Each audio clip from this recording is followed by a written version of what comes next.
Jennifer Park crouched low near the water's edge, her camera lens pointed at a cluster of wildflowers growing between the rocks.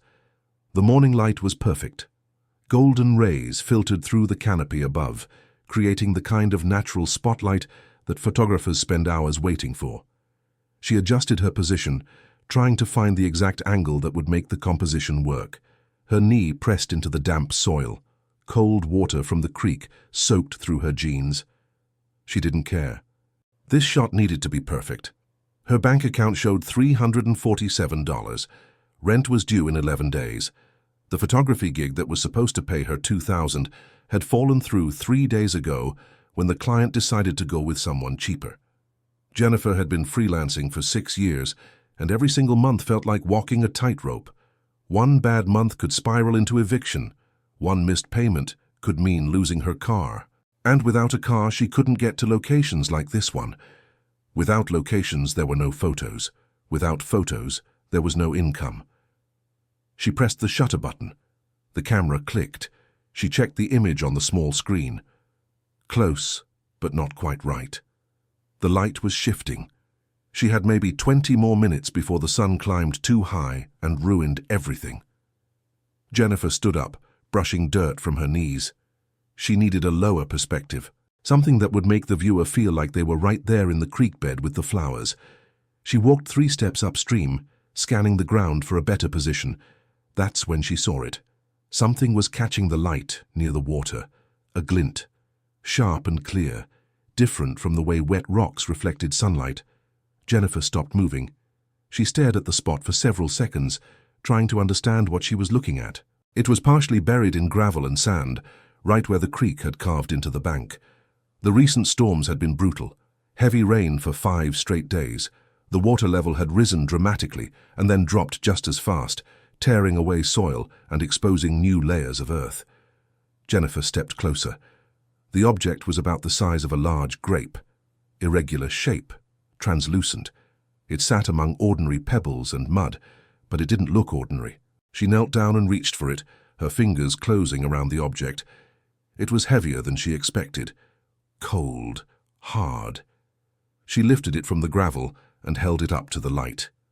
Her breath caught. The morning sun passed through it. Not completely, but enough to show depth, enough to reveal a clarity that made her heart start pounding. Jennifer had no expertise in geology. She didn't know anything about minerals or gemstones, but she knew this wasn't glass. She knew it wasn't quartz. And she knew that something in her hand felt valuable in a way that made her stomach tighten with a mixture of excitement and fear. She stood there for a full minute, just staring at it. Her mind raced through possibilities. Could it be real? Could it actually be what it looked like? And if it was real, what was it doing here in a random creek bed in Northern California, on someone else's property? Jennifer looked around. The property belonged to Robert Chen, a 72-year-old retired engineer who lived in the main house, about half a mile up the dirt road. She had met him 4 months ago at a local coffee shop. They'd struck up a conversation about photography. He mentioned that he owned 60 acres of forested land with a creek running through it. He told her she was welcome to come take photos whenever she wanted.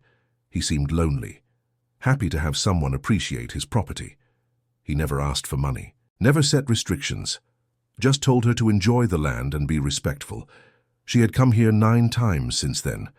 Beautiful location, no crowds, no other photographers, just nature and silence, and the kind of light that made her work look professional. She'd sold 4 prints from photos taken on this property, not enough to pay rent, but enough to buy groceries for a couple weeks. And now she was holding something in her hand that might be worth more than every photograph she'd ever taken combined. Jennifer slipped the object into her jacket pocket and zipped it closed. Her hands were shaking. She picked up her camera and walked back to her car, parked on the narrow dirt road near the property entrance. She didn't take any more photos, couldn't focus. Her mind was spinning too fast. The drive back to her apartment took 40 minutes. She lived in a small town called Willowbrook, population 8,000, tucked into the Sierra Nevada foothills. Rent was cheaper here than in the cities. Opportunities were fewer. Most people her age had left for Sacramento or the Bay Area. Jennifer had stayed because she couldn't afford to leave. Moving required money she didn't have, security deposits, first and last month's rent, higher cost of living. She was trapped in Willowbrook by her own financial limitations. Her apartment was a one-bedroom unit in a converted house. Thin walls, uneven floors, a kitchen so small she could touch both walls with her arms spread. But it was hers. For now. As long as she could keep paying $950 a month. She locked the door behind her and pulled the object from her pocket. In the indoor light, it looked different. Less magical, more like a piece of dirty glass. Doubt crept in immediately. Maybe she was being ridiculous. Maybe this was nothing.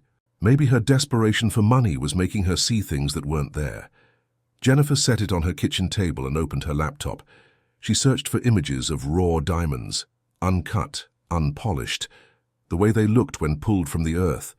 The search results showed her dozens of photos, rough stones, irregular shapes, translucent but not perfectly clear. Some looked greasy, some looked like ordinary rocks, but a few looked remarkably similar to what was sitting on her table. She read articles, learned that diamonds in their natural state didn't sparkle like the ones in jewelry stores. They needed to be cut and polished to reveal their brilliance. She learned that rough diamonds could be found in certain geological formations. She learned that California had a history of diamond discoveries, though rare. A few significant finds in the 1800s, occasional small stones found by hikers and prospectors over the decades, but nothing recent, nothing major. Most geologists agreed that California wasn't diamond country. The conditions weren't right. The geology didn't support the kind of volcanic pipes that typically brought diamonds to the surface, except sometimes geology surprised people. Jennifer picked up the stone again and examined it under her desk lamp. She could see inclusions inside, tiny imperfections, fractures. The surface was rough, covered in a thin layer of what looked like dried mud. She carefully wiped it with a damp cloth. The translucence became slightly more apparent. She needed to know what this was, really know, not guess based on internet photos. The problem was that revealing what she'd found meant risking everything. If this was valuable, and if people found out she had it, she could become a target. If Robert Chen found out, he might demand it back. It was his property. Legally, anything found on his land probably belonged to him. She'd taken it without asking, without even thinking about the implications. Jennifer felt a wave of guilt.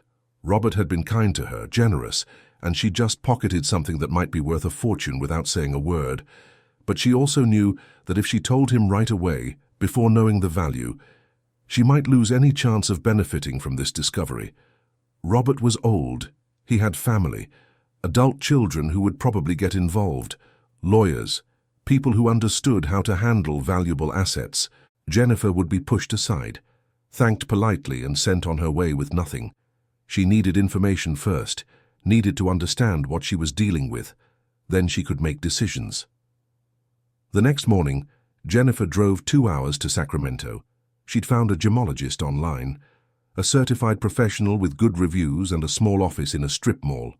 She called ahead and made an appointment, claiming she'd inherited a stone from a relative and wanted it appraised. The gemologist's name was Patricia Moore. She was in her 50s, wearing reading glasses on a chain around her neck. Her office was neat and professional. Display cases showed various gems under LED lights. Certificates hung on the walls. Jennifer handed her the stone. Patricia took it without ceremony, examined it briefly with her naked eye, then placed it under a loupe. She was silent for nearly a minute. Then she set down the loupe and picked up a different tool, a refractometer. She tested the stone's optical properties, made notes on a pad of paper, pulled out a scale and weighed it. More notes. Jennifer sat in the chair across from the desk, her heart hammering so hard she thought Patricia might hear it. Finally, Patricia looked up. "Where did you get this?" she asked. "It was my grandmother's," Jennifer lied. The words came out smoothly. She'd practiced the story during the drive. Patricia studied her face for a moment. "Your grandmother owned a rough diamond of this size and never had it appraised or cut. She lived very simply. I don't think she knew what it was." Patricia looked back at the stone. "This is a diamond, uncut. approximately 73 carats in its current state. The clarity is difficult to assess without proper equipment and planning for the cut, but initial examination suggests VS1 or VS2 grade. Possibly better. There's a slight yellow tint which puts it in the near colorless range. Not perfect, but very good. Jennifer's mouth went dry. What does that mean in terms of value? In its current state? Hard to say precisely. But if this stone is cut by a skilled professional, and if the internal clarity holds up during the process, you could be looking at a finished diamond in the 35 to 45 carat range. Depending on the final cut, color grade, and clarity, something like that could sell for anywhere between $3.5 to $5 million. The room tilted. Jennifer gripped the arms of her chair. Patricia continued, her tone professional and measured. Of course, that's a rough estimate. The actual value depends on many factors. The cutting process always involves risk. Sometimes inclusions that aren't visible in the rough stone become apparent when you start cutting. Sometimes the cutter makes a mistake and ruins the symmetry. Sometimes the color doesn't grade as high as you hope. But based on what I'm seeing here, this is a very significant stone. Jennifer couldn't speak. Her brain had stopped processing information normally. $3.5 million, $5 million, numbers that didn't belong in her reality, numbers that belonged to other people. People with actual wealth, people who didn't check their bank balance before buying coffee. I'd recommend getting a second opinion, Patricia said, and possibly a third. With something this valuable, you want multiple expert assessments. You also need to think about security. Don't carry this around in your pocket. Don't tell people you have it. And definitely don't try to sell it to the first buyer who makes an offer. There are people who specialize in taking advantage of individuals who don't understand the diamond market. Jennifer nodded. She took the stone back, wrapped it in the cloth Patricia provided, and placed it carefully in her purse. She paid the $200 appraisal fee with her credit card, knowing it would put her closer to her limit, but not caring. She walked out of the office in a daze. $3.5 to $5 million. The drive back to Willowbrook felt surreal. She kept replaying Patricia's words in her mind, kept trying to make them feel real. A stone she'd picked up from a creek bed, a random discovery during a morning photo shoot, and now her entire life could change, but only if she handled this correctly. Jennifer spent the next 3 days researching everything she could find about diamonds, property rights, mineral rights, and California law. She learned that in California, mineral rights and surface rights could be separated. A landowner might own the surface but not the minerals beneath, or vice versa. It depended on the history of the property, on old deeds and contracts and sales that might have happened decades ago. She learned that finding something valuable on someone else's property created a complex legal situation. The finder didn't automatically get to keep it. The landowner had claims, but the specifics depended on circumstances. Was the finder trespassing? Was there permission to be on the land? What was the nature of the find? She had permission to be on Robert's property. He'd explicitly told her she could visit and take photos, but he hadn't given her permission to take anything. Hadn't mentioned minerals or stones or anything beyond using the land for photography. The more she read, the more complicated it became. Jennifer also researched diamond cutting, learned that the process could take months, that it required incredible skill and precision, that a single mistake could shatter a stone worth millions. She found names of reputable diamond cutters. Most were in New York or Antwerp, a few in Los Angeles, none in Northern California. She got 2 more appraisals. Both confirmed Patricia's assessment. Both gemologists looked at her with barely concealed curiosity, clearly wondering where a young woman in worn jeans and an old jacket had obtained a 73-carat rough diamond. She told them the same story. Grandmother's estate. They nodded politely. They didn't believe her. She could see it in their eyes. But they did their jobs and gave her their professional opinions. The stone was real. The value estimate was accurate. She was holding a fortune in her hands, and she had no idea what to do with it. At night, Jennifer lay awake in her bed, staring at the ceiling. The diamond was hidden in her apartment. She'd bought a small fireproof safe and bolted it to the floor of her closet. The safe had cost $180 she couldn't afford, but leaving a multi-million-dollar diamond in a drawer felt insane. She thought about Robert Chen, imagined the conversation where she told him what she'd found, imagined his reaction. Would he be grateful? Would he share the value with her? Or would he thank her briefly and then turn the whole thing over to his family, leaving her with nothing? She thought about her mother, who lived in Florida and called once a month to ask if Jennifer had found a real job yet.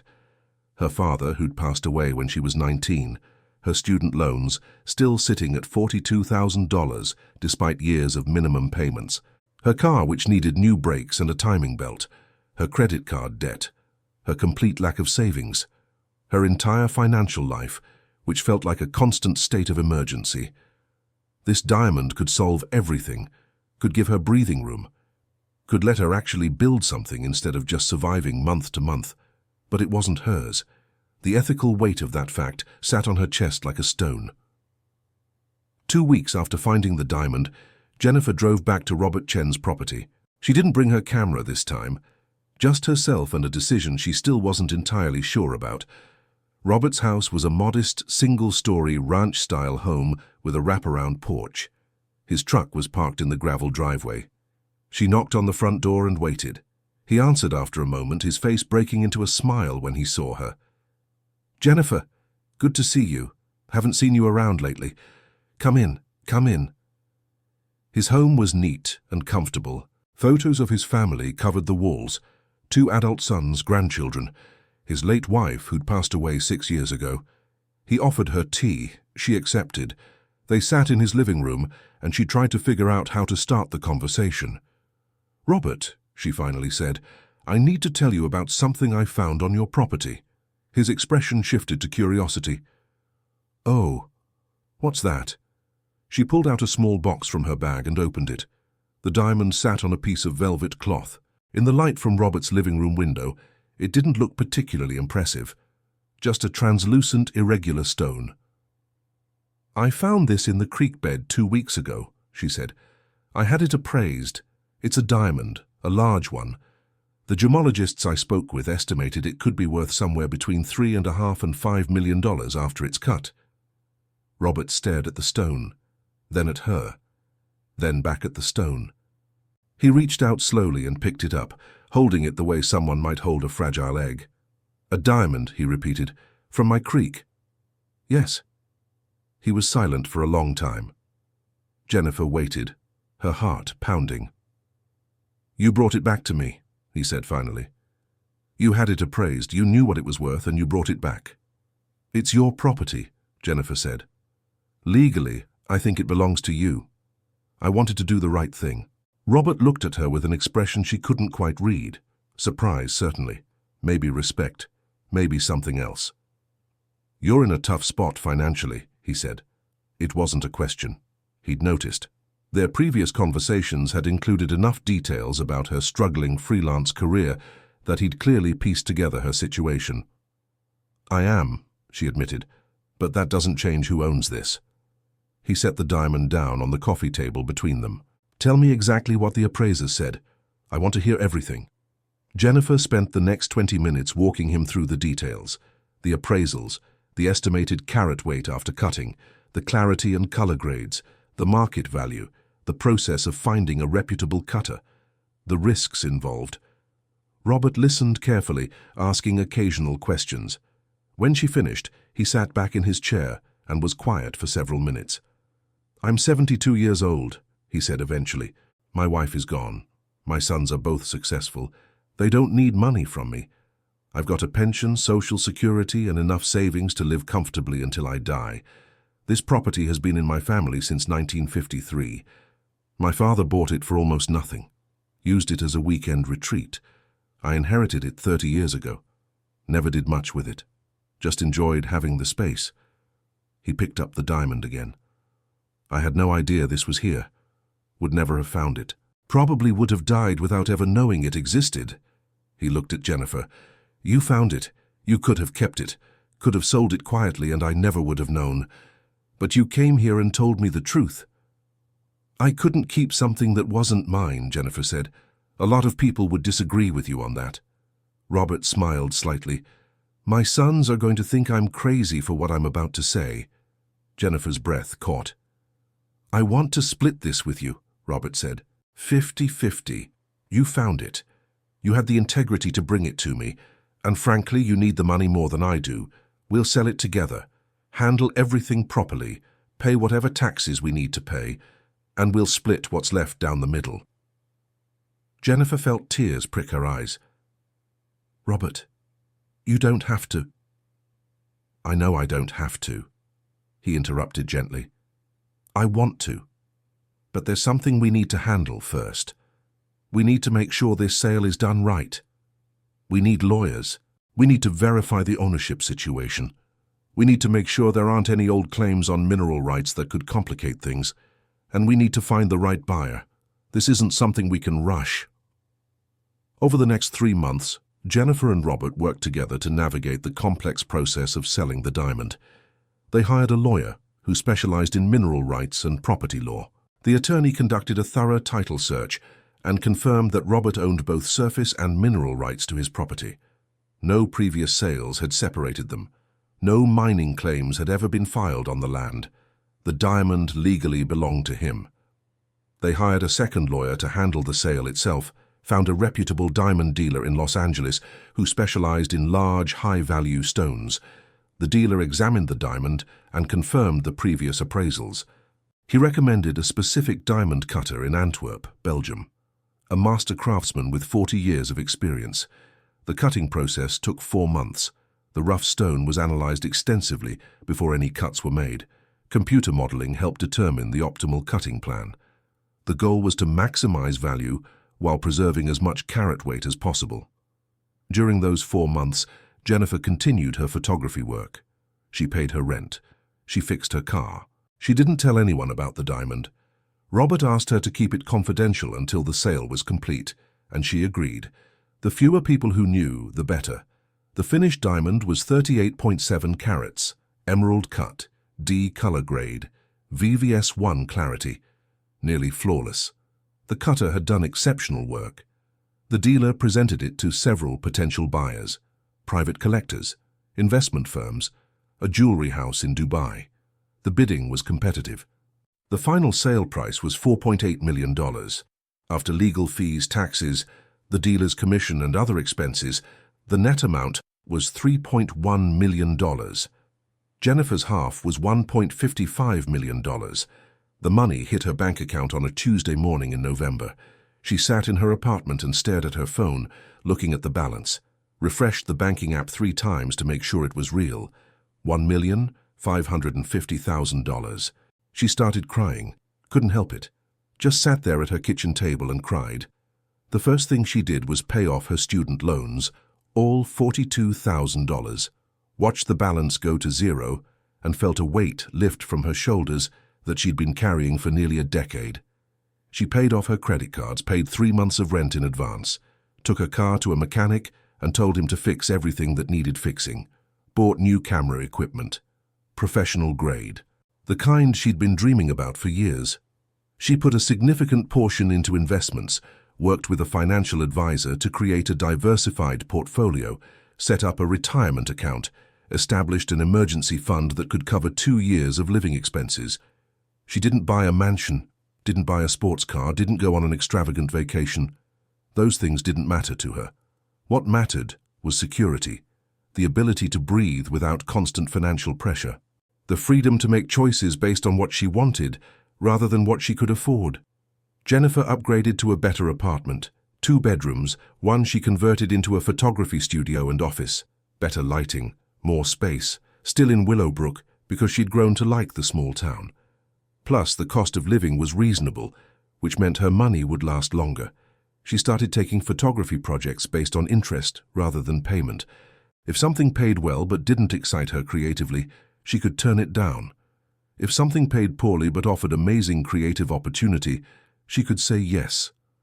The financial pressure was gone. She also set up a scholarship fund at the local community college, $1,000 per semester for students pursuing creative arts, photography, painting, music, writing, whatever they needed. She'd been that struggling student once, knew what it felt like to choose between art supplies and groceries. Robert used his share to travel. He'd always wanted to see Europe, but never made the time while his wife was alive. Now he went, spent 3 months visiting countries he'd only read about. He sent Jennifer postcards from Paris, Rome, Barcelona, and Prague. Each one made her smile. He also gave significant gifts to his sons and grandchildren, helped one son pay off his mortgage, helped the other start a business he'd been planning for years, set up college funds for the grandkids. He told Jennifer that the diamond had given him the ability to help the people he loved in ways he'd never imagined possible. When he came back from Europe, he invited Jennifer to dinner at his house. They sat on his porch and watched the sunset over the hills. He thanked her again for bringing the diamond to him, instead of keeping it. "You could have changed your life without involving me at all," he said. "That kind of honesty is rare." "I couldn't live with myself if I'd done that," Jennifer replied. "The diamond might have been in the ground, but it was on your land. That made it yours." Robert nodded. "Still, a lot of people would have rationalized it differently, would have convinced themselves they deserved it more." They sat in comfortable silence for a while. "Do you ever think about how close you came to missing it?" Robert asked. "If you'd been standing 2 feet in a different direction, if the storm hadn't eroded that particular spot, if the light hadn't hit it at the right angle?" Jennifer had thought about that constantly, the sheer randomness of the discovery, the perfect alignment of circumstances that had to occur for her to see that glint in the gravel.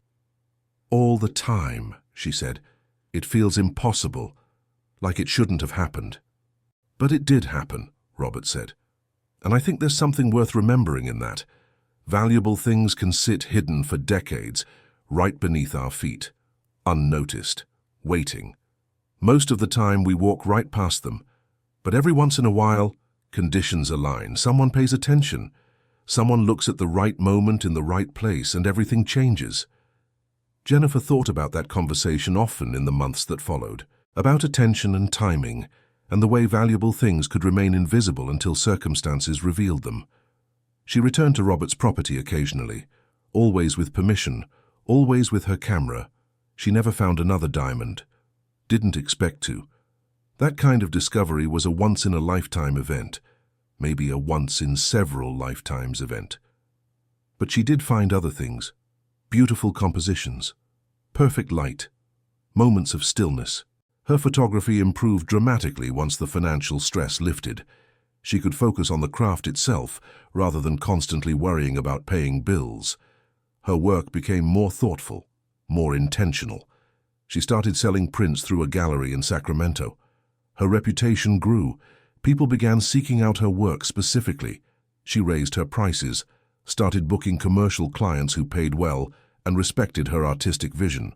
The financial foundation from the diamond sale gave her the leverage to be selective, to build a real career on her own terms. A year after the sale, Jennifer was featured in a regional photography magazine. The article talked about her work and her artistic approach. It didn't mention the diamond. That story remained private, known only to her, Robert, their lawyers, and the handful of professionals involved in the sale. She preferred it that way. The diamond had changed her financial situation, but she didn't want to be known as the woman who found a diamond. She wanted to be known as a photographer, someone who created value through skill and vision, not through random geological luck. Although she had to admit, the random geological luck had certainly helped. 2 years after the discovery, Jennifer stood at the edge of the same creek where she'd found the diamond. Early morning, golden light filtering through trees. She had her camera, the newest model, exceptional clarity. She was working on a series about water and erosion, about the way nature constantly revealed and concealed, exposed and buried. She thought about the diamond often, about the moment her fingers closed around it, about the weight of it in her hand, about the decision to tell Robert, about how easily she could have made a different choice. She thought about the life she'd been living before that discovery, the constant stress, the month-to-month survival, the feeling that she was always one emergency away from collapse. That version of her life felt distant now, like it had happened to someone else. The financial security changed everything. Not because she was wealthy now, she wasn't. $1.5 million was a lot of money, but it wasn't infinite. She still budgeted, still made careful decisions, still worked for her income. But the pressure was gone. The fear was gone.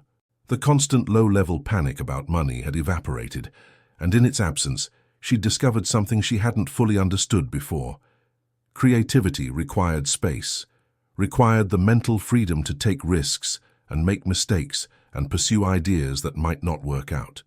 She'd had talent before the diamond, but talent without resources was exhausting. It meant every decision carried disproportionate weight. Every project had to succeed. Every client had to pay.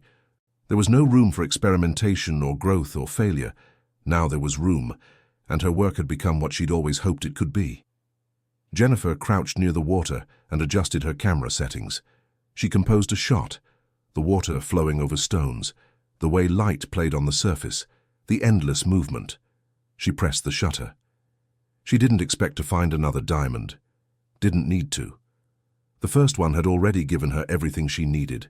Not just money, not just security, but the opportunity to build something meaningful, to create work that mattered to her, to live without the constant weight of financial desperation.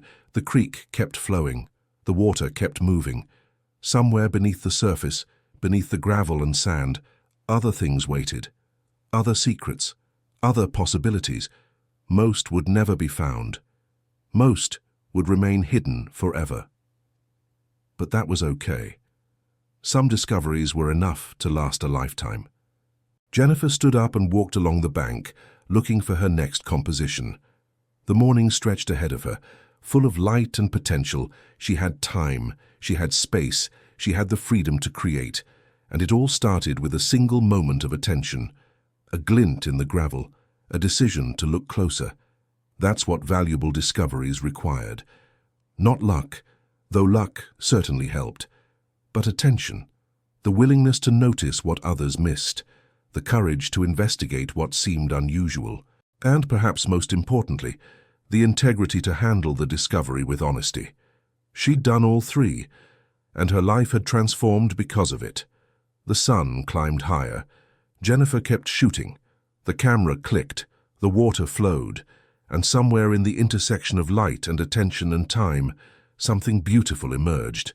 Not a diamond this time, something different, a photograph that captured a moment, a feeling, a truth about the way the world worked when you paid close enough attention. She checked the image on her camera screen and smiled. Perfect. This was worth something too. Maybe not millions of dollars, but value came in many forms. Financial security mattered. It had changed her life in fundamental ways, but the ability to create, to notice, to transform observation into art, that had its own worth, its own significance. Jennifer packed up her camera and headed back to her car.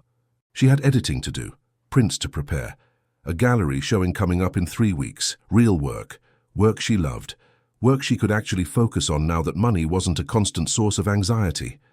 The diamond had given her that gift, the space to be an artist without the crushing weight of poverty. She drove away from Robert's property, the morning light shifting through the trees. Behind her, the creek kept flowing. The stones kept tumbling. The earth kept slowly revealing what it had hidden for millions of years. And somewhere out there, in other creeks and forests and forgotten corners of the world, other discoveries waited. Other moments when the right person would be in the right place at the right time. When attention would meet opportunity, when a single glance would change everything. Jennifer had been that person once, had experienced that moment, and she'd handled it with integrity and care and honesty. The reward had been more than she ever imagined possible. Not just the money, though the money mattered, not just the security, though the security transformed everything. The real reward was the freedom to build the life she'd always wanted, to make choices based on values rather than desperation, to create art that meant something to her without constantly calculating its market value. The diamond had been valuable, incredibly valuable, millions of dollars valuable. But what it had purchased was even more valuable than the stone itself. It had purchased possibility, and possibility, Jennifer had learned, was the most valuable thing in the world. She drove through Willowbrook, past her apartment, toward the coffee shop where she was meeting a client. A local business owner who wanted photos for a new website, good pay, interesting project, the kind of work she could say yes to now without worrying about whether it would cover rent. Life was different now. Fundamentally different. And it had started with a simple decision to crouch down for a better angle on a photograph, to notice something unusual, to pick up a stone that didn't look quite right. Most people walked past their moments of transformation, never saw them, never noticed. Too busy, too distracted, too convinced that valuable things only existed in obvious places. But Jennifer had learned something profound in that creek bed. Valuable things existed everywhere, hidden in plain sight, waiting for someone to pay attention, waiting for conditions to align, waiting for that perfect moment when observation met opportunity. And when that moment came, everything depended on what you did next. She'd made the right choice, had chosen integrity over expedience, had chosen honesty over advantage, and the universe, in its strange and unpredictable way, had rewarded that choice with more than she could have imagined. The diamond was gone now, cut and polished and sold to someone who would probably never know its full story, never know about the struggling photographer who found it, never know about the generous landowner who split the profits, never know about the morning light and the creek bed and the perfect alignment of circumstances that brought it to the surface. But Jennifer knew, and Robert knew, and that was enough. Some stories didn't need to be famous. Some discoveries didn't need to make headlines. Some transformations happened quietly, privately, between two people who understood the value of doing the right thing, even when no one was watching. Jennifer parked her car and grabbed her camera bag.